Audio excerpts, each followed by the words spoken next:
கனடாவில் வேலைவாய்ப்புடன் குடியுரிமை பெற்றுக்கொள்ள புதிய நடைமுறையை அரசாங்கம் அறிமுகம் செய்துள்ளது.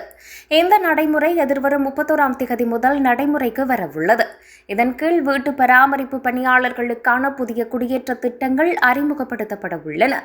குழந்தைகள், முதியவர்கள் மற்றும் குறைபாடுகள் உள்ளவர்களை பராமரிக்க இந்த ஊழியர்கள் ஆட்சேர்ப்பு செய்யப்படுகின்றனர்.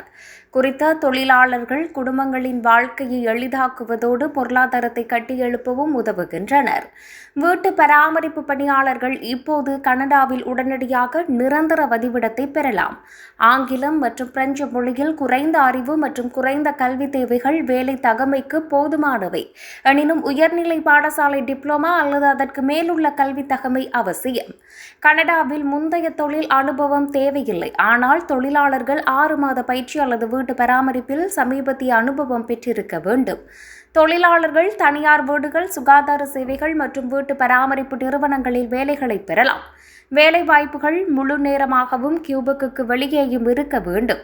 கடந்த காலத்தில் கனடா பல வீட்டு பராமரிப்பு பணியாளர்களை வரவேற்றுள்ளது. புதிய திட்டங்கள் தொழிலாளர்களுக்கு தொடர்ந்து ஆதரவளிப்பதோடு குடும்பங்களின் வீட்டு பராமரிப்பை இலகுபடுத்தும் என அரசாங்கம் தெரிவித்துள்ளது.